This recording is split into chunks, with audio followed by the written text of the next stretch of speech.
Today's episode of The Rewatchables is brought to you by SeatGeek. SeatGeek is the best app for buying and selling tickets to sporting events, concerts, and more. For $20 off your first SeatGeek purchase on any game or sporting event, all you have to do is use promo code REWATCH. Download the SeatGeek app or go right to SeatGeek.com. Welcome to The Rewatchables. We will be doing 20 episodes of these over the next 20 weeks or so. It's a new season, like a TV season. Yeah. And the first one we're doing is Social Network, because working with Chris Ryan is like dating a stone master. Here you go. Here you go. No, wait. How do you manage to get all girls to hate us? I think I've come up with something. That looks good. That looks really good. Welcome to Facebook. You made the Facebook. Yeah, groupies. This is our time. You're being accused of breaching security, Stole our website. violating individual privacy. Let's gut the nerd. Doesn't anybody have a sense of humor? The Social Network, rated PG-13. All right, 20 episodes. We have carefully picked these movies. We wanted some consistency. People like The Rewatchable. Sean Fennessey's here. Chris Ryan is here. Bill! We're back. I don't know who Eduardo is out of the three of us. Not me. We'll find out. Because we'll find out by the end of this I'm podcast. a classic Dustin, you know? You're kind of teal-esque, I would say. Oh, man. Teal.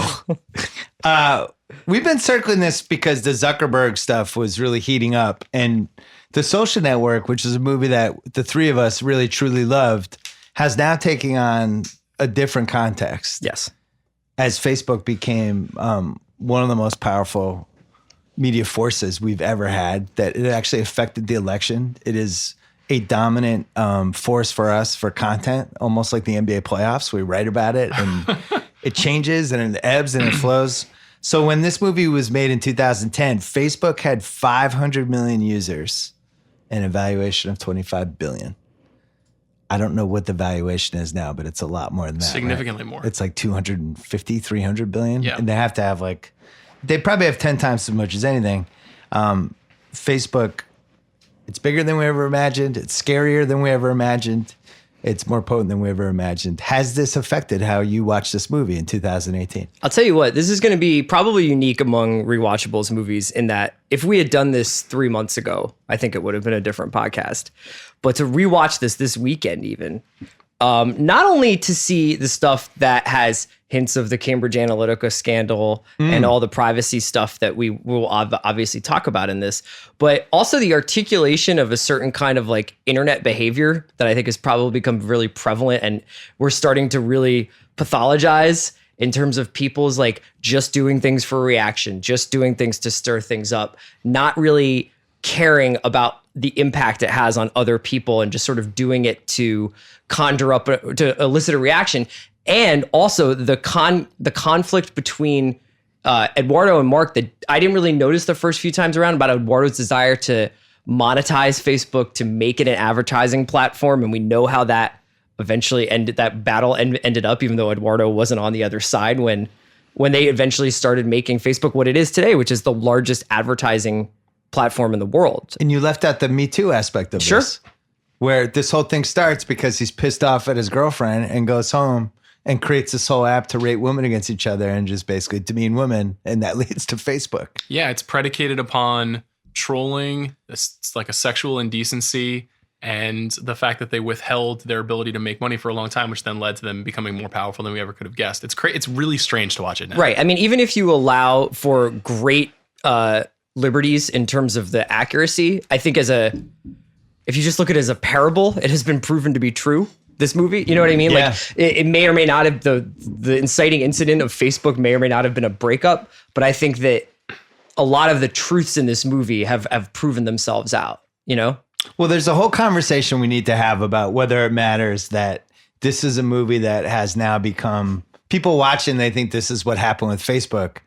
And it's so far from what happened with Facebook. And there's a lot of, was this true? Was that not true? But there's a lot of stuff that we just know isn't true in this movie. And does that matter? Not one bit. Does it matter for you, Fennessey?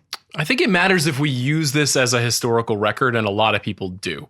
Well, I think that's what's happened with All the President's Men. Yes. Which is a movie that in real life was completely different than the actual movie. But now I feel like that was Watergate. Yeah, and I think in fairness to this movie in particular, Aaron Sorkin was always very straightforward about the fact that he was never a user of Facebook and didn't ultimately really understand it. It seemed like he really clicked with the Ben Mesrich novel that the story is based on. Yeah. And then he spun that up into something a little bit more grand in his own. And those guys in his were own writing mind. their pieces contemporaneously so that they basically were trading notes, but essentially were drawing from some of the same research. Yeah.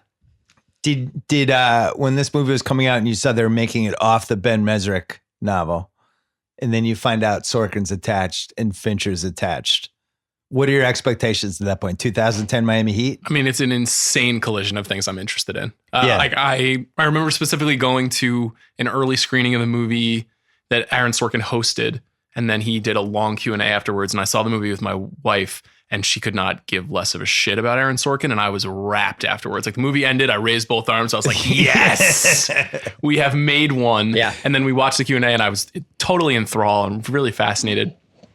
And I really did. It came like it delivered. This movie really does deliver on what your expectations are. And that's very rare in movies of the last 10 years. And behind and in front of the camera, like you hear the story of the making of this movie is very much like Sorkin wrote a script nominally based on a book that hadn't been published yet. Fincher got the script on a Friday, read it on a Saturday. The movie was like a go movie on a Monday. It's Amy Pascal producing it with a Scott Rudin. Like they got the cast together. There's not a lot of casting what ifs or they almost did this but didn't do that. It was like they got the people they wanted to be in it. They figured out how to make it, and it is largely the script. I mean, they shot the script, and this is, I think, so many different people at the top of their, not even like the top of their games, like the top of their potential. It's kind of astonishing to watch. Yeah. 162 page screenplay. Sorkin won for Best Adapted. It's been 8 years. King's Speech just did really well in that Oscars. It sure did. 8 years later, we're looking at King's Speech won Best Picture, Tom Hooper Best Director, Colin Firth Best Actor over Eisenberg, who Eisenberg gets better each year with this movie. And in about 10 years, it's going to be unacceptable that he didn't win the Oscar. Hooper over Fincher is a sin. Yeah. A sin. Yeah, it's awful. I mean, Tom Hooper, who has gone on to nothing meaningful as far as I'm concerned, and David Fincher, who's one of the 10 most important filmmakers the last 20 years. It's brutal. Last 20, This is maybe also last 35. Yeah. Social Network is the Crown Me movie. Everything about it is like, just give me the friggin' award. Like I made a movie that's about today, that is has humor and entertainment and thrills, but is completely grounded in this human drama. It's a Hollywood movie. Give me the award. I think it might be one of maybe the 2 or 3 last great prestige mainstream movie studio movies with a real budget and real stars and a real star director and a star screenwriter that we've had. I mean, there are very few examples of it in the last 10 years that go beyond this. And it's weird that All the President's Men cleaned up and this didn't, because it was basically the same type of movie for its decade about something that was really important in the moment. And I'm not sure what happened. I think this was after they expanded the categories. I think there's a dark truth to it, which is that the power of Harvey Weinstein was still strong with the King's Speech. I mean, he still was an incredible negotiator inside the Academy at that time, and that was kind of one of his final acts when he still had all that power. King's Speech was fine. It's okay. I'll never watch it again. Yeah. I enjoyed the screener. I remember I watched it, but I remember in the moment, and I probably even have a podcast back there on the old BS report of just being kind of astonished that this didn't do better. yeah. And the Sorkin thing was basically the consolation prize. It did really well as a movie. It made 225 worldwide. Sean, 96 on Rotten Tomatoes. Don't care. I know you don't. It means care. nothing. And now we're almost at the end of the decade here. Mm-hmm. We got, does 2020 count? It counts for next decade. Yep. A year and a half left there. Yeah. Was this the best movie of the decade? Ooh, that's a tough one. It's in the conversation. It's in the conversation. I think that it definitely has brought on a new weight in the last year. And I rewatching it, I was just really blown away. There are a couple of critical quotes out there about decade defining movie, and I think that was a little bit premature when those quotes were thrown out there, but I definitely think there's an argument for it at this point. I think when I think about decade defining movies, I think about movies that meant one thing when they came out and were awesome and respected. And then as time unfolds, other meanings start coming in, Sure. and it kind of evolves. And you've even seen that All the President's Men, which was really one of my 20 favorite movies ever and was 20 years ago. And now these last 3 years has taken on a completely different meaning when you watch it. Yep. I think that's going to happen with this movie. We don't know what's going to happen with Facebook, and we don't know. There might be 5 more terrible stories coming. I think even in spite of Sorkin's skepticism about this whole enterprise, Fincher having like one of the darkest cores of any filmmaker of all time, and the fact that this is still a pretty serious and dour story, it still doesn't really totally get to the dark heart of Facebook. I mean, when the movie ends, you don't feel like, well, this is the mammoth media evolution that is going to change the way we live. It's a story. It's a success story. What? But I don't think any of us saw that in 2010. No, that's what I'm saying. I mean, it Plus, basically becomes we had the MySpace shadow still a little bit there, where it's like, who knows? This could break might go bad. away in 5 Yes. years. And also, I think you're meant to have maybe not sympathy for Mark Zuckerberg, but you're meant to think about him as a human being at the end, that he's like a lonely, sad boy who let one get away because of his own ego and his own ambition and his own inability to see beyond himself. Now, I don't think that that's really the takeaway of this movie at all anymore. Yeah, I think that there's an interesting conversation that happens, especially between Sean Parker and Mark and Eduardo throughout the movie about it's cool and that's what it has going for it, and you can't put a price on that. And I think for all the things Facebook has become, it's decidedly not cool anymore. So it's interesting to look at it as this time capsule for when it felt like a really new, fresh thing. Well, and also when $1 billion really seemed like a big thing. Now Yes. that word gets thrown around with sports franchises, tech companies, all this stuff. $1 billion.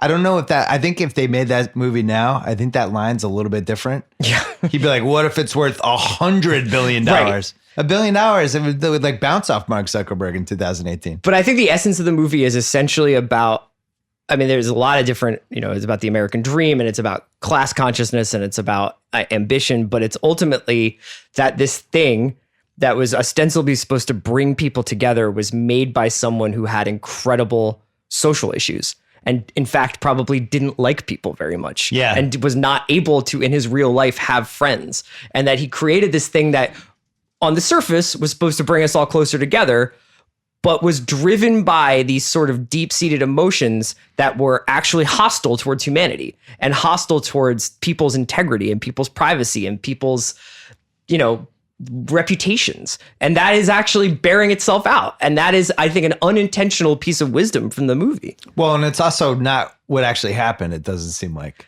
Yeah, He's but I been kind of pretty sometimes like to candid. print the Well, legend. it's almost like Sorkin's vision of what happened became the vision Yes. of what's actually Yes. happening. But in real life, Zuckerberg, there's a story about how he took his staff to see it and was almost like amused by how off it was. But he was like, they did get how I dressed. That was how I dressed back then. But he's basically like, I didn't start Facebook because of a girl. I started because I like building stuff, and I like coding, and I was home on a whatever night, and all of this other stuff. Now that Rooney Mara scene is iconic at the beginning, and that didn't happen, and that person probably doesn't exist. Yeah, I mean, it's plausible that he had a girlfriend in college and that there was some measure of truth to it, but that it wasn't the driving force. That it wasn't. He had a bad date. He went she home dumped that him. He night went home and was like, Yeah. right. Yeah. And I think the thing that's interesting, though, and the thing that makes me a little dubious of his denials is the fact that he has spent the last 8 years working very hard to make it clear that he isn't that guy, that he's friendly, that he's a family man, that he's a husband, that he's a considerate CEO and He's leader. an alien. By all accounts, he was going to run for president before this happened. Until Yeah. Cambridge Analytica, yes. Well, and then the Not other that thing, that would disqualify him at this point, but Good point. still. I remember a criticism of this movie when it came out that it was too hard on Zuckerberg. Yes. That he's a kid, man. He was in college, and he just like, what were you like when you were in college? Didn't you make mistakes? This movie makes him out to be a villain. They went too far. Well, I And think now you watch it and you go, they didn't go far enough. one of the criticisms of that company in the last 3 or 4 years, and particularly in the last 9 months, has just been that these people just really didn't understand truly how powerful the tool they had built was. Yeah. And you get that sense even in this movie that there's something growing, even when he's this sort of snarling, sniveling kid across the table from somebody who's negotiating for the future of his company. You don't totally get the sense that they're thinking about owning the future of the world. They're thinking about owning the future of this company they built. And there's Or a big this difference. idea that was worth a lot of money. Yeah. Yeah. And now we have to see it in a different way. I do think the Sean Parker stuff about him seeing it and realizing the potential immediately and realizing it was a big deal. I think that's probably the most accurate part of the movie. Feels true. They cut out Dustin Moskovitz pretty much completely. Yeah. And in real life, I think he was a much bigger part of the whole process. And people say that Eduardo Saverin, who's the Andrew Garfield character, that he wasn't that big of a part of the process, and that they used this movie to basically to pit those two against each other. And you bring in the Winklevoss twins. And the reality with the Winklevoss twins, which I guess we can talk about later, but they had this idea that was basically MySpace for Harvard. And Zuckerberg was probably thinking of a similar idea, made believe with these guys that he was going to go down the road with this idea, but was really developing his own idea because he wanted to beat them to the punch. Yeah. And this movie made it seem like, did he steal it from them? What happened? And I don't think in real life that's really how it played out. Well, that's another collision that happens in the movie is the embryonic Silicon Valley ethic versus sort of the old money ethics of the Ivy League class. Right. Yeah. But is an also awesome unintended consequence of this movie. Yeah. Because when this comes out in 2010, Silicon Valley really hasn't blown up. Like I would say probably 2000, it was blown up, but not in the way of like 2012, 2013, where you knew 100 of these guys' names. Yeah, I don't like think Bill the Masters Gurley, of the people like Universe that. thing is part of it. It wasn't yet. like, oh, this is where the future of America is going to be in this section right here. I don't remember feeling Well, that it way. had been in the 90s, and then you have a And then it series died. of booms and busts, and when those busts go away, these things kind of dip in the popular consciousness. I mean, for me, Facebook's an interesting thing. Facebook essentially officially launched my senior year of college, and I wasn't on it. I didn't even join it, I don't think, till 2006. But I remember it becoming a wave among young people, and especially my siblings, where it was a powerful dynamic. And I don't think they ever thought of it as Silicon Valley. You know, it wasn't the product of an industrial force in a specific part of the world. It was like, this is just something that came across my transom and I want to be a part of it. Well, we certainly didn't at Grantland really care about Facebook till the last year. Remember, like 2014 was when we really started to think about. I remember I went there, I think in 2012 and then 2013, and they were like, you should push your columns on Facebook. You could grow your audience. And I'm thinking like, this is a site that they look up their ex-girlfriends and post pictures of their kids. Like, Yeah. why would this help my column? It had that identity for years. Yeah. And then by 2014, we could see in the Grantland traffic, the Facebook referrals, like it was different, but that was 4 years after this movie. I think we were always a little bit allergic to the kind of dialogue you'd find there too. Like I think we didn't always feel great about the way that people talked about stuff there. And that is particularly resonant in 2012, I think that you were coming off of birther stuff. So that was starting to show up in Facebook, like it's not like 08 was a cakewalk, but it was like 12. I remember being the real toxic stuff starting to happen about Obama and the political dialogue really turning into this like two aliens talking to each other kind of level of discourse. So yeah, I think we were pretty with BuzzFeed, which was the first one to really exploit Facebook. And I think BuzzFeed has gotten a lot better, and they have some really good writers and editors, a couple of whom we've hired. But early in the stage of Grantland, it was just, we looked at them as, oh, that's the place where it's 23 great pictures of your dog. Yeah. And they were gaming the system in a way that none of us really respected. Then they eventually, but that was Facebook for a couple years after this movie. Coming up, we're going to bang through all the categories, and there's some good ones that I'm excited about. A couple of that I don't actually know who's going to win. Give us 1 second. Hey, everybody, while we have your attention, let me just tell you a little bit about what's going on the Ringer Podcast Network. Specifically, the Channel 33 pop culture feed is popping. We've got a lot of great stuff on there. You've got Sean Fennessey interviewing some of the biggest names behind the camera in the movie industry on the big picture. You've got David Shoemaker and Brian Curtis talking every week about the major national affairs and media stories on the press box. And you've got Juliet Littman and Amanda Dobbins breaking down everything that undergirds our celebrity gossip industry with Jam Session. Plus, take a look at all the latest cultural controversies with Damage Control, hosted by Justin Charity and Kate Nibbs. And before I let you go, please subscribe and check out our new music podcast. It's called On Shuffle. It's hosted by Micah Peters, and it is phenomenal. This week's episode looks at Meek Mill. The first episode talked about Post Malone. There's some Janet Jackson stuff in this new episode that I loved. So every week, our music podcast on Shuffle, hosted by Micah Peters. Please subscribe. All right, we're back. We're going to bang through the categories. This is a Rewatchables tradition. If you go on the feed, how many have we done now? Like 40? 35? I bet it's around there, yeah. The best If one's you Miami include the- Vice. I don't know what the second one is. The worst episode is Miami Vice. Miami Vice was incredible. Still get emails about it. Yeah. From who? From Chris? Miami Vice is the peach of like if all the Rewatchables pods are social networks, Miami Vice is peach. It was like Short life, no one cared about it. Well, what's that thing with actors? One for me, one for you? Yeah. For Chris, it was like 20 for you, one for me. And that was Miami Vice. Congratulations. Yeah. And then 20 episodes from now, we'll get to do another one. Yeah, we'll do. And it'll be Proof of Life. We'll do Black Hat. Director's cut. All right, categories. Most rewatchable scene. I only have 4 contenders, but feel free to add some. But I want to narrow this one down because I think there are 4 superior scenes. There might be a 5th or a 6th. You guys tell me. But the opening scene is incredible. You mentioned that the script is 162 pages, but the runtime is only 120 minutes. In most movies, it's a page a minute. In this movie, it's compressed because they're talking fast. Yeah. Sorkin style. Fast. So you know how they arrived at that, right? Fincher said, I'm going to do it. Gets Sorkin to come to his house or meet Sorkin. And he's like, I'm going to get out my iPhone. We're going to do stopwatch for every scene. And you read the script as fast as you hear it in your head. And he does the cumulative runtime. And then when they brought the actors in, they would run scenes and Fincher would go up to Eisenberg and Rooney Mara and they would do a scene in like 7 minutes and 45 seconds. And he was like, great, here's one note, here's another note. By the way, this needs to be 40 seconds faster because the ideal version of this is this. And it was just like, go again, go faster, go faster. If you think you're going too fast, it's not fast enough. I'm fascinated by that Movie process. making by stopwatch. It's amazing. Yeah. 99 takes. Legendary. Oh, Not God. 100, 99. Can you imagine? Dave 99 Fincher. takes. What a flex. I can imagine. I can imagine being exhausted. It's interesting when there are some actors who come out and they talk about what they went through when they're working on a movie. Jake Gyllenhaal famously went through he had a tough time on Zodiac with Fincher. Yeah.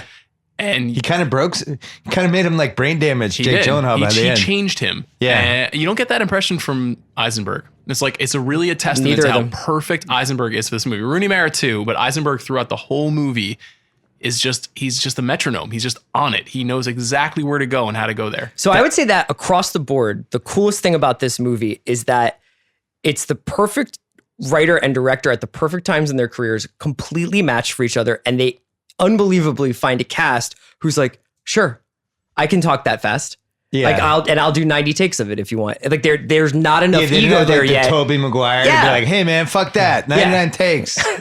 I mean, we'll talk I'm about Tobey a lot Maguire. we'll talk about a lot of other people, but like that's also true for Motormouth, Justin Timberlake. It's also true for Andrew Garfield, who we barely knew anything about. Like all these people were so well suited to this. Yeah. All right. So that was one of them. I think the cruise scene is incredible. Every time it's on cable, I'm like, I'm just in for this all the way through the music and the way they film it. And then right to the thing where they meet Prince Albert and somebody mentions Facebook and they're on a computer and they all decide we're fucking doing this. We're suing them. It's just a great 8 minutes. The Henley Royal Regatta. It's great.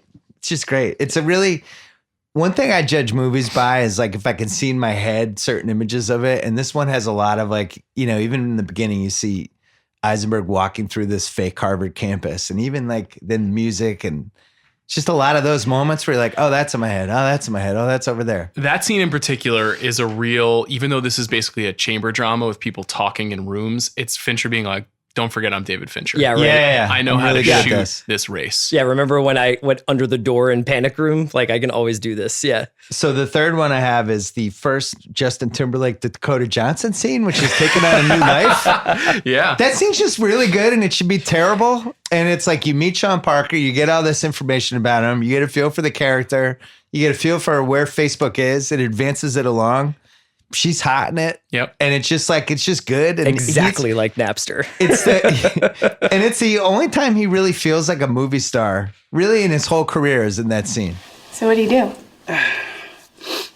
I'm an entrepreneur. You're unemployed. I wouldn't say that. What would you say? That I'm an entrepreneur. Well, then what was your latest preneur? Well, I founded an internet company that let folks download and share music for free. Kind of like Napster? Exactly like Napster. What do you mean? I founded Napster.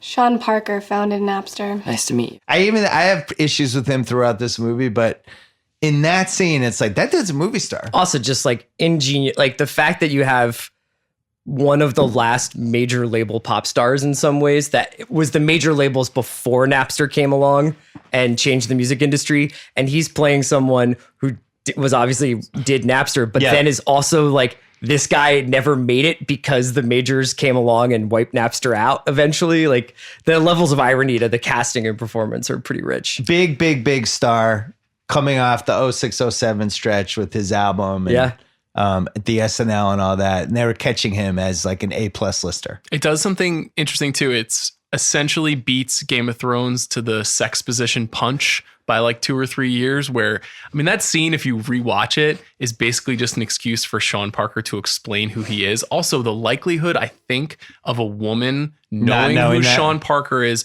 but also identifying him as the founder of Napster rather than Sean Fanning, who was the much more well-known founder of Napster, is a little bit of movie BS, a little bit of like, I know that I believe Dakota Johnson's character goes to Stanford, but even still, it's a little like, okay, this is just an excuse to just put Sean Parker's resume on screen. Yeah, it's great. Also, who goes to Stanford to study French?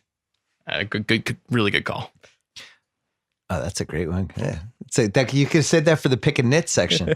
Last one, Eduardo finding out he got screwed. It's that. You set me up. You're going to blame me because you were the business head of the company and you made a bad business deal with your own company? It's going to be like I'm not a part of Facebook. It won't be like you're not a part of Facebook. You're not a part of Facebook. My name's on the masthead. You might want to check again. It's because I froze the account? You think we were going to let you parade around in your ridiculous suits pretending you were running this company? Sorry! My Prada's at the cleaners! Along with my hoodie and my fuck you flip-flops, you pretentious douchebag! Security's here. You'll be leaving now? I'm not signing those papers. We will get the signature. It's diluted. And it's coming out and breaking the computer and threatening to punch Justin Timberlake. He's wired in. All that. Are there any other scenes you would have thrown in there? I actually am a huge fan of the Larry Summers scene. I think my candidate would probably be the cutting between the Final Club party mixed with him essentially creating Facebook too is like an interesting TikTok of showing the two different versions of life on the Harvard campus, what it means to have access to power versus what it means to create power. Like there's a really cool filmmaking in those two things too.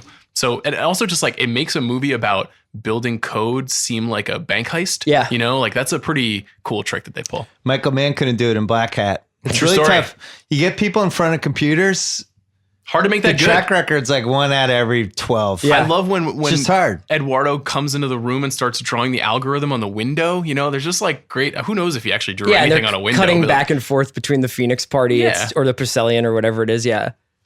I think the answer is the first scene, personally, but I'm happy that we can split. I think that split this one. There's an emotional hit when how much was his shares diluted? How much was his shares diluted? How much were your shares diluted? I was your only friend. And then that is actually the best drop of the Atticus and Trent score is as it starts with the fuzzy strings and then the dun dun dun as it kind of like reveals what just happened. And it's the best Garfield is in the movie. It's so great to watch him come out of those glass doors, you know, and start pacing down the hallways. That I rewatch that just for like motivation sometimes. You know why I love the opening scene more than anything? Why? I really love that version of Rooney Mara, and I wish we could have her back. I mean, she never left for me. Her IMDb got super weird after that, and she just every movie she makes is she's probably already cast in Dragon Tattoo by the time she does this, or no? I don't think so. I think this role is what convinced Fincher that she was right for Dragon Tattoo. Can you imagine like what it was like at Craft Services? Like, so you busy next year? She commits. I'm on the record about this though. Make a rom-com. Do something easy. I'm Team Kate. Been Team Kate for years. I'm staying on Team I'm Team Kate. Rooney. I'm dying for them to do the Netflix show where they're sisters who are both actresses, but one of them hates the other, and Like the 10-episode psychological drama of two sisters. Not a single like white female. like a kind of Hitchcockian thing. Yeah, Yeah. they're just one's jealous of the other, and the other's doing slightly better, and she has to. The best version of this, which doesn't get credit for it, is Sex, Lies, and Videotape, which is really about these two sisters, and the less successful one is fucking the Andy McDowell's husband. Yes. But I love when sisters get. Laura San Giacomo. Yeah, an incredible performance by Beautiful. her. I love when sisters get all the complicated shit, the baggage that they have. Also, not explored in R.I.P. movies. Margot Kidder. That's what she does in Sisters, the De Palma movie from the 70s too. God, They should Margot they should Kidder. remake that movie. Legend. I'm ready for a Margot Kidder documentary. All right, I'll defer to the group and do Eduardo finding out he got screwed. Oh, Might as success. well- you good with I was gonna save Yeah, this I love question. that scene. I was gonna save this question for later, but was Eduardo asking for it? I mean, the part where he's just like, to be completely honest, I thought they were my lawyers. I guess How closely have you guys tracked what's happened to Eduardo since he got He's- paid out? he was in Florida for a minute. He owns 5% of Facebook, and he's like the third richest guy in Brazil. Yeah, he fled and the arguably United was the guy States. that they stole from in Fast and Furious 5. Fast 5 might have been Eduardo Saverin. There's some rumor that he, fled to a tax shelter and has been doing some things that are maybe a little bit less than legal around the world. Eddie. Come since on, he Eddie. left. So this is a very sympathetic portrait of like a hardworking, hustling, entrepreneurial young kid. Yeah. And his reputation in the world is a little bit different now. Well, there was NDAs galore, so we'll never really find out That's what true. happened. But it really did seem like at some point you're just a jackass. You're like hustling for these internships in New York City and Facebook, and you know that Sean Parker's trying to steal it from you from the moment he orders Appletinis for everybody. And anyway, what's aged the best? I would throw in all four of the things we just mentioned into this, as well as the opening scene into the credits. Yeah. Going from that to Zuckerberg just walking through fake Harvard. Yeah, Not it's real Baltimore, Harvard. right? Yeah, it's Johns Hopkins. Johns Yeah. Hopkins. Johns Hopkins, yeah. Though there's a great bit where they were talking about how uncooperative Harvard was with the shooting of this, and then some one of the like iTunes extras on the for the movie, and Fincher apparently to get one shot of the arches had a mime walk through the arches with a battery pack with a light on it so that he could get one shot from across the street of like the courtyard. Wow. Yeah. That's commitment. Which is crazy because this is the same school that greenlit With Honors with Brendan Fraser and Joe Pesci. Maybe that's what led to Maybe this. that's- Not yeah, being maybe greenlit. They're like, let's. Hey, we're still Wrap a it little up. bird from With Honors. What also has aged the best? The deposition scenes work way better than they should. Absolutely. I have no idea why those work so well. Everybody, all the actors. Underrated couple of John those Getz guys, performance. Yeah. Really good John Getz as one of the lawyers. John Getz just right facial expressions at all times. He's perfect. Everybody's good.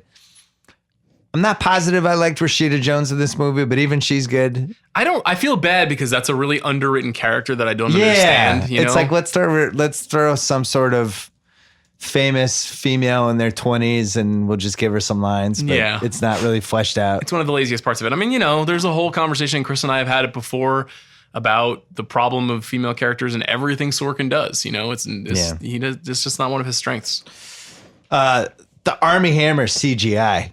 We take CGI for granted now in 2018 where we could fake anything, but this was pretty groundbreaking in 2010. I remember finding out that there was a different actor and they just put Army and being like, what? How did they do that? And reading everything for 3 days. This was really the most successful CGI to date, I feel like. Did you know that it was happening before you saw the movie? I didn't. Yeah, I found out didn't after. either. Me too. Did you know? I just don't remember being completely astonished. I did by the it. thing where I intentionally didn't read anything and went and then read everything after. Yep. Which this was the decade of when I really started to do that with movies. And I was completely blown away. I had no idea, never hinted at it, never occurred to me.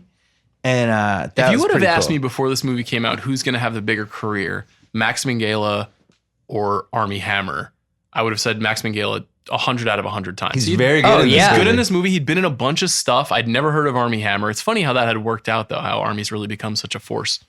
You want to do it, Chris? Go ahead. What?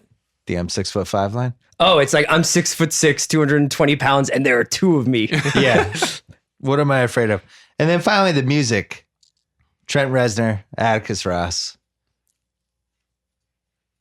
I think we throw the word iconic around too Score much. of the but decade, this is by far. an iconic soundtrack. And music supervision and the placement of songs and TV shows and movies has become so prevalent now that every movie feels like a Martin Scorsese movie, including Martin Scorsese movies, which are completely chock full of songs.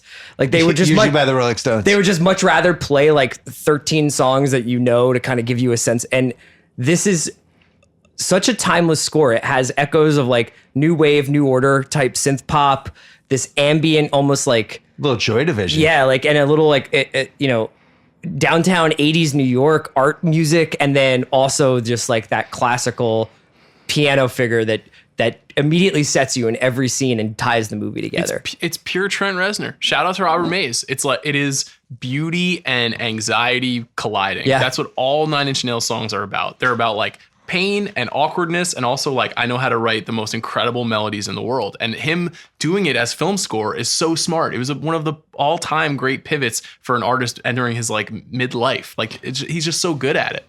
I'd like to revoke your shout out to Robert Mays. What? Because he lives in Chicago and he should live in LA. And if he lived in LA, he would be the fourth person in this podcast. It's true. And he would get to do a whole Trent Reznor monologue. But hey, he fell in love. He gets up at 6 a.m. to do Soul Cycle with his girlfriend. And he gets to go to Cubs games. That's great. But here's what you lose, Mays. You lose the Trent Reznor monologue we would have given you right here. I should also mention, this is a soundtrack that only belongs to the movie. Yes. You can't crank it.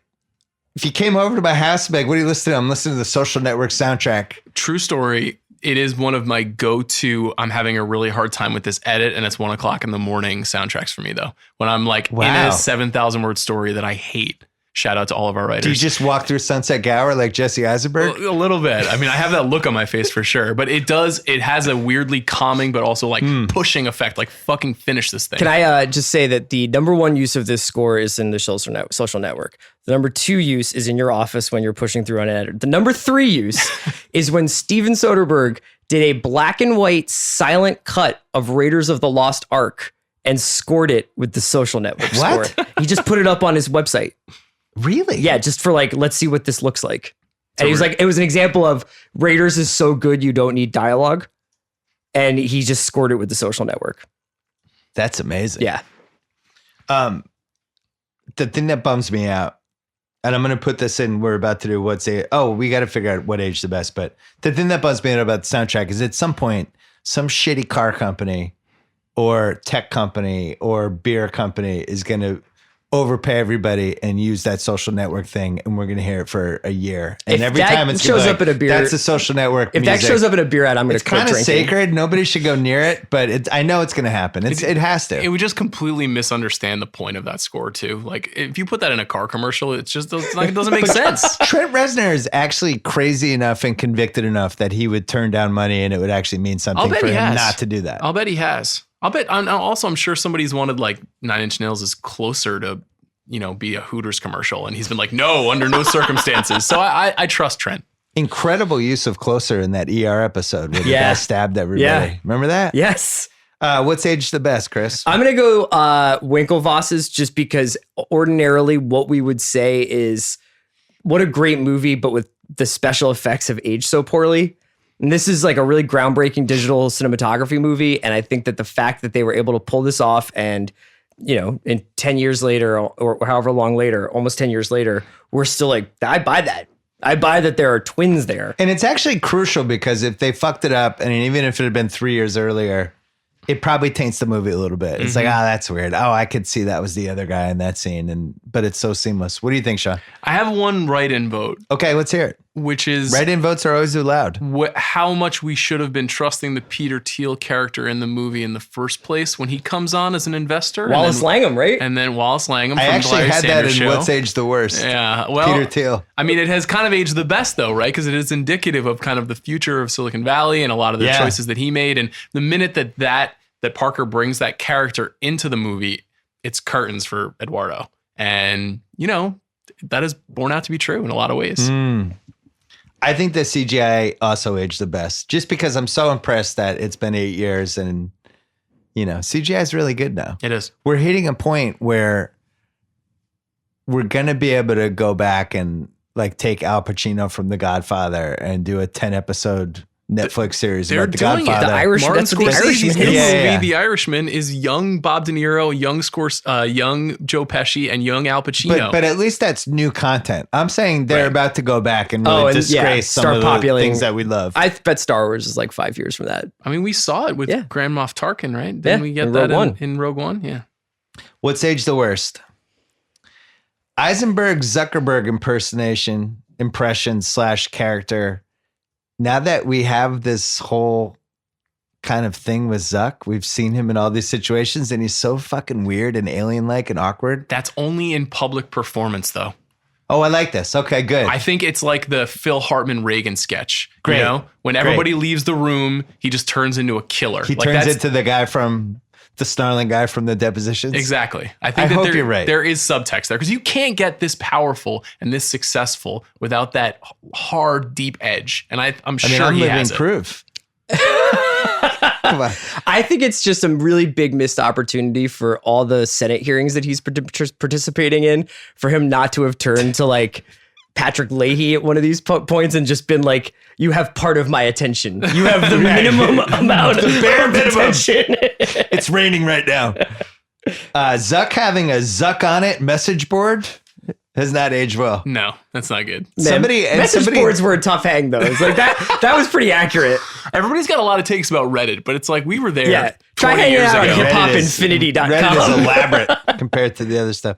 Zuck ranking girls with a hot or not type app in 2003 has not aged well. It wasn't good at the time. No. At the time, it was like, come on, But dude. it was the era of Tucker Max. It and was. all that stuff. So it didn't seem totally out of place. Peter Thiel, we mentioned. Yep. Eduardo's girlfriend setting his hotel bed on fire. Still haven't totally The gotten an Christie explanation plotline for that. is weird. Completely fictional. Yeah. Yeah. It doesn't really Also serve don't know the why story. we need it. Yeah, it didn't really add anything. It goes back and- to the Sorkin women. There's something just wrong there, and you got to kind of be honest. It provides about it. Like, one good line, which is Zuckerberg being like, but it's still great to have a girlfriend, right?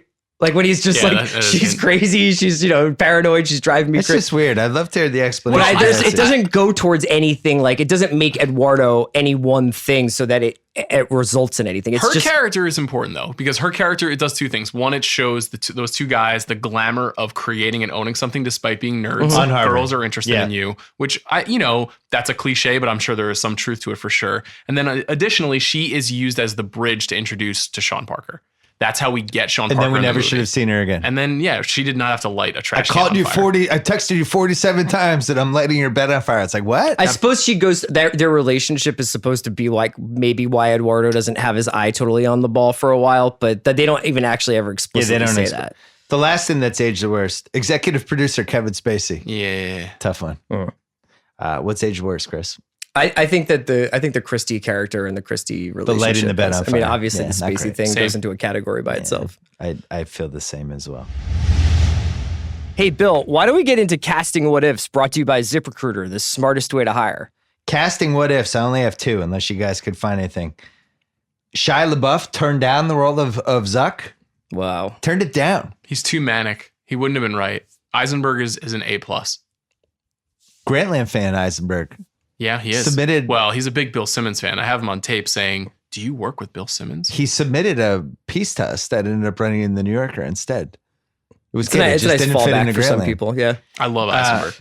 I think he's one of the best actors of the last 20 years. It goes back to a lesson that we talk about on the Rewatchables over and over again. Episode 1 of this 20 episode run we're about to have. You need luck with this shit. Mm-hmm. If Shia LaBeouf says, "I'd love to do it," this sounds great. First of all, I actually think Eisenberg does it anyway because I think Shia gets fired. I think somewhere between take Shia 49 versus and Fincher, that 68 movie, they're with still Rooney shooting Mara. that movie if that's the Yeah. It's kind of an Eric Fincher's like, "Get Stoltz, this Michael guy J. outta Fox, here." Back to Yeah. the Future thing. The other one is Jonathan Groff almost got the Sean Parker role. That would have been great. I mean, Groff is great at Fincher stuff. Yeah, we know the sequel to that is He's the in star of Mindhunter, Mindhunter. So Yeah. Fincher he tucked that in his back Yeah. pocket and then went to him on Mindhunter. And ironically, he was my biggest problem with Mindhunter. I disagree with I you. just on did that. not like him. I know we did. we think we he's disagreed great. on that. Wait, so one. he was going to be Sean Parker? Yeah. They got it right with JT. JT's good, and I actually think it was important in 2010. It's maybe less important now. I think it was a reason why that movie was such a big hit too. movies like this aren't always a big hit. It's really hard for movies like that to be a hit nowadays. But him being in it and people saying he's really good in it, I remember being a thing at the time. Yeah, they leveraged his stardom in a really optimal way. Yeah. And I think that album, Man in the Woods, I think it's going to have a moment. I think it's going to be underrated in about a year. I do. Yeah, cool. My daughter likes that. You should do There's some good songs on There's some good songs in that. I think a year from now, people will be like, it wasn't bad, Man in the Woods. Your future really is in like Larry King style columns. Hearing good things about Man in the Woods, ellipsis. Why isn't Doc Rivers showing his hand earlier in games? Ellipsis. That would be like, ellipsis. Why don't JT and Chris Singleton do more? I'd love to Call have me you. old fashioned. There is an empty spot every Friday morning for a Bill Simmons column. Come on. Let's go. Thank you. That was Casting What Ifs, brought to you by ZipRecruiter. 80% of employers who post a job on ZipRecruiter get a quality candidate through the site in just one day. Try it for free today at ZipRecruiter.com/rewatch. That's ZipRecruiter.com/rewatch. ZipRecruiter, the smartest way to hire. Man, we are way behind schedule. Let's bang out Dion Waiters really quick. The Dion Waiters Award for the biggest heat check in the movie. Nominees: Justin Timberlake, Rooney Mara, Armie Hammer, Dakota Johnson, and Eduardo's girlfriend, played by Brenda Song. Unless you can come up with anybody else, those are our nominees. Larry Summers. Yeah, Douglas Urbanski is Larry Summers. Interesting. Yeah. Max, what's his last name? Mingala. He's also, I guess, in there. Who do you have, Chris? It's got to be Rooney. She gets 1.5 scenes, and we're still talking about her. My response to that is no. Okay. I think it's Armie. Armie was not a thing. He also wasn't originally cast. It was a different guy, wasn't it? Oh, no, excuse me. Actually, what was originally cast as two separate guys. And then they ended up cutting out the other guy. So I'm going to talk about that. He was so good that they essentially had to double him. Yeah. And obviously we know what he's gone on to do. I vote with Chris, Rooney Mara. She's in one 8-minute scene. She's in another scene for 10 seconds and then a third scene for 3 minutes. And she may have the line of the movie. And it launched her entire career. 11 minutes. That's the definition of Dion Waiters. Yeah. Half-ass internet research. One of my favorite topics. I was actually doing this while I watched the movie because I've seen the movie so many times. Harvard scenes filmed at Phillips Milton Academy, Wheelock, and Johns Hopkins. Yeah. My wife went to Johns Hopkins. I remember all that brick. Yeah. Very familiar. We mentioned the Mark Zuckerberg originally never planned to see the movie, but then ended up seeing it. So they have that line in there where they talk about the biggest thing on a campus included 19 Nobel laureates, 15 Pulitzer Prize winners, 2 future Olympians, and a movie star. One of the lawyers says, "Who is the movie star?" And the response was, "Does it matter? Who was the movie star?" It's Natalie Portman. Natalie Portman, I thought, went to Brown, though. It was Natalie Portman. Okay. Who went to Brown? Was it Claire Andy Danes? Greenwald, I think. Claire Danes? I can't remember. There were a lot of Grantland people. Yeah. Josh Pence, the other Winklevoss twin. Big what if there. This is a sad story. I feel bad for this guy. Tough IMDb for him after the fact. But did you know he's actually in the movie? No, it's what?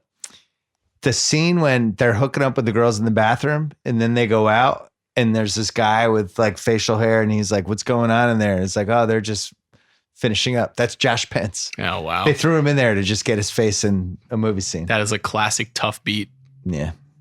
Josh Pence. Probably really rooting against Armie Hammer and Timothée Chalamet. Hoping nothing good happened with them. Justin Timberlake lost 15 to 17 pounds for this role in the movie. Why? Chris Ryan? Because he's supposed to be on coke? No. Because Sean Parker was on the paleo diet? No. Wanted to seem younger. Oh. Yeah. Okay. Good thing to remember. If you want to seem younger, lose 15 to 17 pounds. Wow. That's an HR violation, Bill. Well, if you lost 15 to 17 pounds, you would look like Matt Damon in Courage Under Fire. The opening breakup scene with Jesse Eisenberg and Rooney Mara, 99 takes, 8 script pages, which seems like a lot. Yes. It's a lot of script pages. Yeah, that's very hard. Yeah. I think the usual is like 3. Didn't Paul Scheer just say the usual is like 3? Yeah. Yeah. Who played Bill Gates? I don't know. No idea. It was a Bill Gates impersonator. Oh, Fincher! Yeah, Fincher. Little wink, wink. Apex Mountain. A lot of nominees for this one. Jesse Eisenberg? That is my vote. I'll just say it right now. I think he has had a good career. I think it will continue to be good. it's hard to imagine him having a more impactful role than this. And if he does, God bless him. This is a really iconic role. I would say Apex Mountain for him. Chris? Yes. Okay. David Fincher. No. I will also say Chris would no. quickly no. I think we might still be getting his Apex Mountain. What's that going to be? I don't know. It wasn't Mindhunter. Mindhunter season 2. It's not Mindhunter season 2, but I think that there's something around the bend. I still would, I think I'd probably rather watch 7. This movie's not perverted enough to be David Fincher's Apex Mountain. Yeah. What is your think- favorite Fincher, Bill? I think this was his apex for this reason. I think it has a chance to be the movie of the decade. I think he was the best person to direct it, and I really don't think anybody else would have even taken this above a B+. I think it could have gone wrong in a shitload of ways. The little Fincher touches he put on it, it's just kind of a peak of the powers kind of moment for him. And I don't know, expectations were high. It wasn't like people were saying, oh, they're making this Facebook movie. Who knows? It was like, once we heard it was Fincher and Sorkin, it was like, yes, circle the calendar. When is this coming out? And it delivered, and it was great. And, 7 was a movie. It was kind of like, what's this? Morgan Freeman, Brad Pitt. I didn't really know Fincher that well. There's no pressure on him, I guess. I still see Zodiac as his masterpiece, but I appreciate what you're saying here. And I think in some ways, Sorkin was initially going to do this. He was going to direct it. And his willingness to turn this over to Fincher and Fincher's stewardship of it and showing that he could make a quote unquote Hollywood movie, which I think he's done did again with Gone Girl a little bit, or at least tried. Gone Girl's great. I love Gone Girl. I love Gone Girl too. I mean, you could talk me into that being it's almost Apex. tough to do Apex Mountain with Fincher because I don't really know where the dip is. Yeah, Sean might be right. Apex, the game, Apex the game in Panic Room, or I those think the Benjamin dips? Button is his the least rewatchable of the movies he's made. There's a great bit where Don't like Sorkin that was movie. talking about how Fincher goes into a movie and he's like, you have a line producer on the director's side and an in-house line producer, and they're basically going over the script and deciding how much money it's going to cost. And Fincher comes in and he's like, this movie is going to cost $41 million. And the studio's like, great. How about $30 million? And he's like, it's going to cost $41 million. And they're like, fantastic. How about $35 million? And then Sorkin says, Fincher then goes, you think this is a negotiation? This is not a $40.5 million movie. It's 41. And then they're like, sure, okay, $41 million. Amazing. Real boss. I love it. Sorkin, I'm going to say no unless you guys disagree. Although he did win the Oscar. I just think West Wing is his... This is my favorite script by him. It's an excellent movie. Great job by him. But I still think West Wing, what he was able to do with that show and what it meant. And I don't know how that's not his apex. I think it's the smartest pairing of him to a director, but I don't think it's his best thing. That's because you're going to say Molly's Game. I'm not going to say Molly's Game. I'm on the record about Molly's Game and its many flaws. I think A Few Good Men might be just a more purely entertaining It's a better movie script. Yeah. It's too bad because if Fincher had directed Molly's Game, it might be in the running for movie of the decade. With this I would have one. loved to have seen that movie. God, maybe there's still time. Maybe just redo it. Andrew Garfield, he did become Spider-Man. This is by far the most interesting Andrew Garfield role. Yeah. I like this guy a lot. Just seems like a nice dude. But, He's good in the military movie, the Clint Eastwood movie. Oh, the Hacksaw Ridge. I liked Hacksaw Ridge. Yeah. I thought that movie was good. Mel I thought he Gibson. was really good in it. Mel Gibson, not Clint I don't know if he's had Mel Gibson. Sorry, Yeah. I don't know if he's had his sorry Clint Eastwood. I don't know if he's had his apex yet. He's done some good stuff. I don't know. Not many people saw Never Let Me Go, but he's very good in that movie. He's good. Carrie Mulligan dunks on him though. She does. JT, his apex was 06, 07, and His apex is very Man of good the show, Woods. and Man of the Woods a year You're from wearing a now. very Man of the Woods shirt today. Thank you. I think it's the Rock Your Body video is the pinnacle of Justin Timberlake. That when that happened, I was like, holy shit, this guy's Michael Jackson. I think Justin tricked me for Timberlake's like a minute. apex is Lonely Island. So Okay, well, that says everything you need to know about I Chris's think relationship to JT's pop music. JT's apex was when that album came out, like 06, and they did the second. When he did Man of Dick in the Box with Sandberg. Yeah, around it's after Crimea River, right? That's the Yeah. Timberlake that Evan loved the most. Evan was just nodding very gamely during this whole thing. Our producer, Mark Zuckerberg. Goes on SNL after, does the awkward SNL cameo where they take the real person and put him, and he's with Jesse Eisenberg. And as usual, whenever SNL did that, it's just totally fucking awkward and weird. And then he's there in the closing credits. And at the same time, this was kind of, he's worth a lot of money. Things are good. There's a purity to it. They made a movie, but he's okay. And now he's on SNL and now he's the devil. Are you saying that this is Apex Mountain for Zuck? I think inventing Facebook is probably a bigger way. I think from a likability / he's not our enemy standpoint. This is just a good question in general. I mean, I don't know. 5 years later, his company was not quite a moral quagmire and worth like literally 3 times as much money as it was. So. I think 15 was probably his apex. Yeah. Maybe.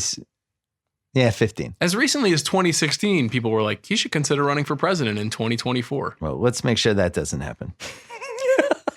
This podcast is the first. Army Hammer? This is the resistance? No, I think Call Me By Your Name is Army's apex. I love the Lone Ranger. I'm just going to stand for the Lone Sean. Ranger. I don't give a shit. Shout out to Gore Verbinski, one of my favorites. Call Me By Your Name is okay. Yeah, I think I agree with Chris. I think a movie about bike riding through Italy, I think, is definitely his apex. Congratulations on that. Let's stop here. It's a nice view over here. We get some grapes. I love every Did single. they eat a single grape in that movie? I don't know. Hey, man. Come on, Bill. Hey, we're going to ride a bike. You want to come? All right. Would this movie have been better with Danny Trejo? I'm going to say no. This might be the first time I've ever said no for this answer. Yes, but only as Peter Thiel. Mark. I had to do it, brother. Neil. What if Danny Trejo had Dakota Johnson's role? Would this have been better? No. The Sean Parker? He could have played the cop, I guess, who busts. Sure. He could have been one of the security guards when Eduardo flips out at the end. The thing is that if Trejo plays Eduardo, the whole Mark scene goes when he's like, I'm coming back for everything. You're like, holy shit, Machete's going to kill this guy. I'm going to say no. Let's pick some nits. The major accuracy issues, which we covered before, does this ultimately matter for movie of the decade purposes? I'm going to say no. It didn't matter for All the President's Men. I think we should know when people make a movie that it's not their job to be factually accurate. But they're trying to, this movie is trying to say that there was like a native wound, that there was something wrong with this guy because of a relationship, and that caused all of this. And if you believe that and you believe this movie to be a really powerful and important movie over the last 10 years, there's something flawed about that. Because if that part of it is dishonest, then it's built on something that is kind of dishonest. Now, movies don't have to be about truth necessarily, but when we're putting it in the context of where we are right now in our relationship to Facebook, I think it holds it back a little bit. All the President's Men, it made it seem like only the Washington Post was covering that story. And the reality is the New York Times broke maybe 45% of the stories and did not exist in the movie. That's true. The Post does accurately reflect that. Harvard is way whiter and way less foreign than it is in real life in this movie. I just want to point that out. Harvard is probably the most eclectic student body we have, and it is people from all over the place. And this makes it look like it's Exeter Academy's like high school senior prom or something. Well, I thought that was weird. There's undeniably an aspect of Harvard that is that, though. That is the Henley Royal Regatta. And that, I mean, I get that part. I'm just talking like the really strange kind of super festive Harvard parties at the beginning with strip poker and all the Fincher stuff he was doing, which was just completely over the top. Yeah, I mean, but it's just like that's not really what Harvard's like. You've got I'm picking nits. You've got Eduardo Saverin as a Brazilian guy played by an Englishman, and you've got Max Minghella, who I think is part Japanese, but he's playing an Indian man. Mm-hmm. And so that's another picking nits, by the way. But that goes to your point about kind of what the diversity of Harvard is and what the characters are. I mean, 2 of the characters are not white characters, but they're played by people who are at least part white. Yeah. Forgot to mention with casting What Ifs, Aziz Ansari tried out for that Max role. No way, really? Yeah, and bombed it apparently. Oh, that's too bad. Wasn't ready. He was still like funny people Aziz Ansari at that point. Zuck's life was not this exciting. Harvard is not as fun as it seemed like it was in this movie. Are we sure? Zuck's life, he told Oprah Winfrey, the drama and the partying in the film was mostly fiction. He said, "This is my life. I know it's not so dramatic." And he had said he had spent most of that decade focusing, working hard, and coding Facebook and not trying to get girls. He created the site because he enjoys building things. That's a much more boring movie, unfortunately. So sorry, Zuck. I have a lot of friends who were contemporaries of Zuckerberg. Chris does too, at Harvard. And to a person, they all kind of thought Harvard sucked and wasn't fun. It's not. That's what I'm bringing up with all this stuff. It turns out if you play Trent really Reznor New Order music behind anything, it seems a lot more cool. I would like to know a little bit more about the final clubs, the punch parties. It's a bunch of really driven people who have to work really hard to succeed in the 4 years that they're there. Yeah. It's not a place where you're playing strip poker. I think that first scene, though, accurately shows you kind of two sides of the college experience. I spent plenty of nights in college in a dorm with my friends drinking and just staying up all night. That part was accurate. You know, that happens. Facebook author David Kirkpatrick, who wrote a book right around the same time, he said Eisenberg plays Zuckerberg as an angry, insecure, cocky young jerk. His take, in fact, Zuckerberg is one of the least angry people I've ever met, even-tempered, generally upbeat, if prone to silence, highly self-confident. Zuckerberg may be the least angry person I've ever met. Warren's mentioning for picking nits. Sure. And then the Dustin Moskovitz, Eduardo Saverin thing for people who actually know a lot about Facebook. They say that's like egregious. And the PR guy who's in one scene is Chris Hughes, who is running the New Republic, right? Yes, right. That's right. He was one of the roommates. Best quote. Yes. We did the 6'5", 220, and there's two of me. There's a difference between being obsessed and being motivated. That's a good senior yearbook quote for everybody out there. Defines my life. It's exhausting. Dating you is like dating a Stairmaster. You're going to go through life thinking girls won't like you because you're a nerd, and it's going to be because you're an asshole. If you guys were the inventors of Facebook, you would have invented Facebook. And then you're not an asshole, Mark. You're just trying so hard to be. Best quote for you. I'm going to write in for... Please. I'll bet what you hated the most is that they identified me as the co-founder of Facebook, which I am, because you better lawyer up, asshole, because I'm coming back not for 30%. I'm coming back for everything. Trail. Yeah. Can I do one quick monologue? Yeah, please. Napster wasn't a failure. I changed the music industry for better and for always. It may not have been good business, but it pissed a lot of people off. And wasn't that what Face Mash was about? They're scared of me, pal, and they're going to be scared of you. What the VCs want to say is, good idea, kid. The grown-ups will take it from here, but not this time. This is our time. This time you're going to hand them a business card that says, I'm CEO, bitch. That's what I want for you, so where the hell's Eduardo? So where the hell's Eduardo? That's the Sean Parker that obviously got underneath Zuckerberg's skin and infected him, and that's really good Aaron Sorkin. And he definitely did go to meetings wearing pajamas and shit like that. And all that stuff. The business card is real. That was the Sean Parker stuff seems like the most realistic part of this movie. Because he was a showman. You know, he spoke to that. I think if you were the founder of Facebook, you would have founded Facebook. That's the iconic line. I'm down with that, Chris. Yeah. Okay. Probably unanswerable questions. I only have a couple. Did Zuck actually steal the Harvard connection? I say no. I think those guys are like, hey, I think what this movie teaches us is it doesn't really matter. Yeah, for the sake of conversation, yes. I mean, who cares? He won. That's all that really matters. He won. I care. I'm an honorable guy, apparently, unlike you two.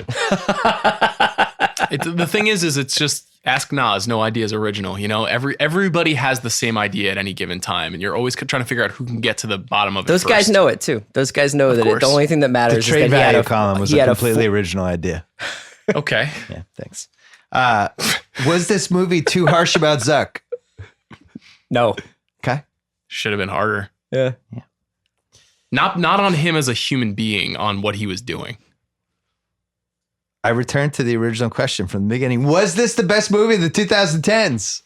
Let's talk about it a little bit. I'm going to throw some nominations at you. Okay. I figured you'd be ready. I figured as the host of The Big Picture on Channel 33. Oh, thanks, Bill.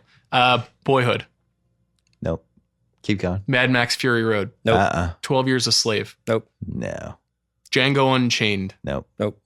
Whiplash. Nope. The Tree of Life. Nope. Black Swan. Nope. Before Midnight.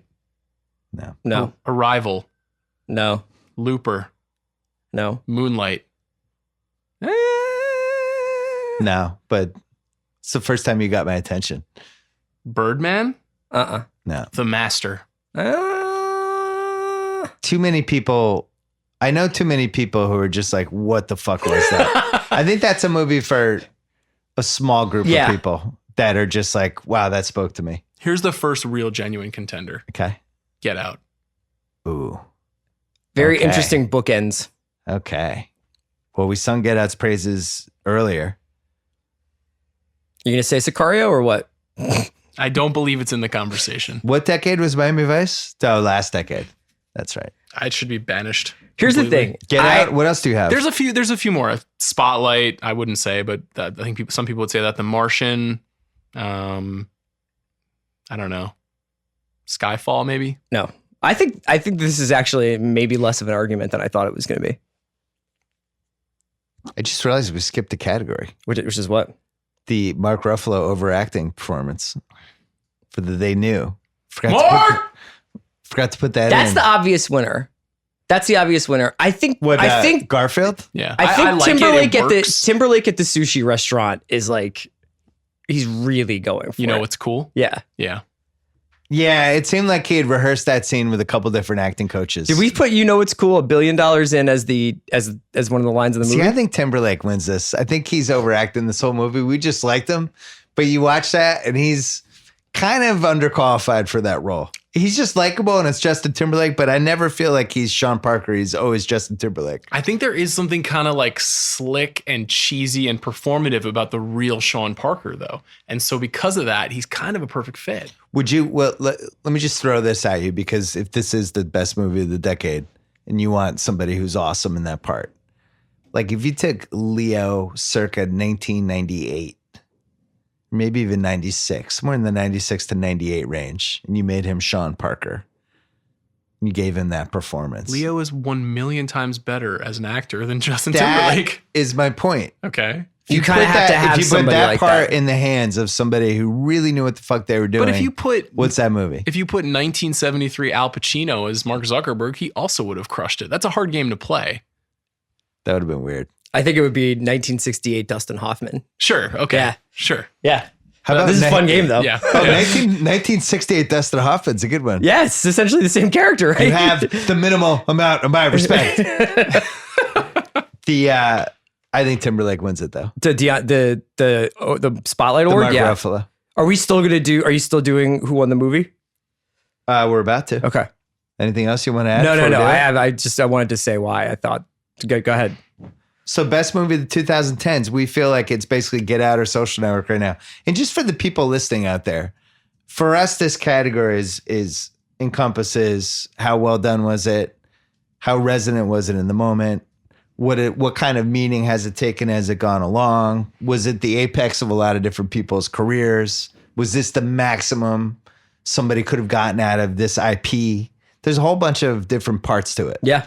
And did it appeal to the most amount of people in the right ways and all this stuff? Really, we're learning that the 2010s have not been that great for movies. We've had a lot of I'm A-minuses. forgetting some stuff, but there have been a lot of A-minuses. And, there's a lot of reasons for that. I think movies are different than they were, and the way that they're made is different. This is the last time you could make a massive... When was Inglourious? I think it's 2009. Okay. This was the last time that you could make a major studio movie like this. Like I said at the top of the show, it just doesn't happen anymore. They don't give $75 million to biopic dramas about tech companies. It's just not how it's done. Well, and we make this analogy pretty much every Rewatchables, but I'm pretty sure 8 years later, this is a Netflix series and not a movie. I often disagree with you about that, and I disagree with you about this one too. I like it better I like it as a contained story. Yeah, I don't know if I need an... I'm saying I want it to be a movie. I'm would it have absolutely. been? Yes. Yeah, absolutely. I think there's more money in the Netflix, especially since Apple. Fincher keeps, Fincher has repeatedly sort of started to gravitate towards whether the failed HBO series that he was going to do a couple years ago and now doing Mindhunter. It's like, I think he's more, if he gets to do exactly what he wants and gets the budget he wants, he'll do it on Netflix or HBO. I think there's one other one that I forgot, which I think is very different from this movie, because this movie is not very rewatchable, but the first watch was incredible, and that's Gravity. That's interesting. I haven't really like I Gravity. haven't seen Gravity again since it came out. I was thinking about it because they put 2001 back in theaters this weekend. Christopher Nolan restored it / unrestored it. And I think Gravity could have a moment for people 20 years from now when they put it back in theaters. Like it's an experience still. That's very different from this. Who won the movie? So Here are the candidates. Fincher, Sorkin, Eisenberg, Garfield. Just for the fuck of it, Timberlake. So there's this making of featurette that's attached to the movie. Jeff Cronenweth, who shot the movie, talks about how he and Fincher were just like the hero of this movie, and there is like sort of hero void in this movie in a lot of ways. I guess it's Eduardo, but he's not an active participant in the action in a lot of ways.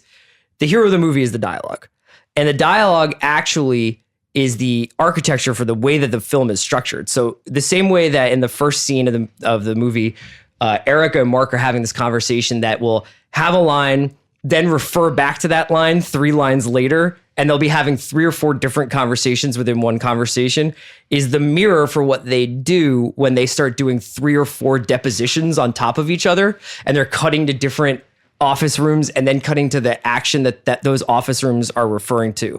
That's just masterclass screenwriting that only I don't even know who else besides Sorkin I've ever seen attempt to do something like that. And the way they get exposition across, which is incredibly fast-paced and furious, never except for that one Sean Parker scene where he's like, I know your bio and you know my bio, is ever really that noticeable. So I think that the fact that the filmmakers themselves were like, the dialogue is the most important part of this movie.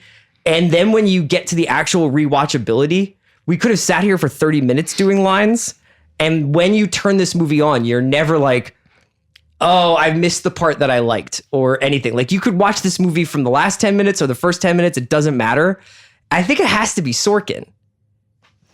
It's a great case. Few Good Men is also a similar case of just the pace of the dialogue stays the same for the whole movie, and it works really well.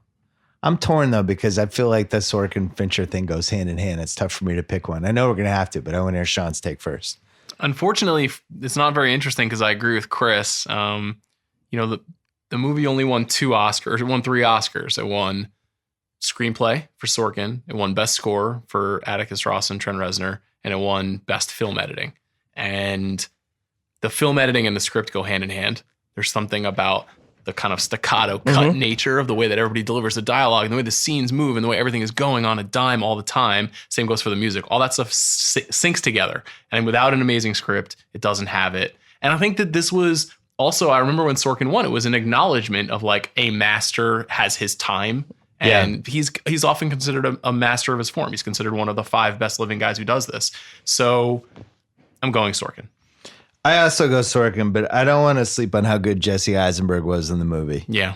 And I mean, if you think that get was a any really other hard actor part. doing this role, I don't know if the movie's as good. Well, I think the Dustin Hoffman in 1970 or something is a really good analogy. Like it was that good of a performance and really hard. And it's just hard to be unlikable, but not.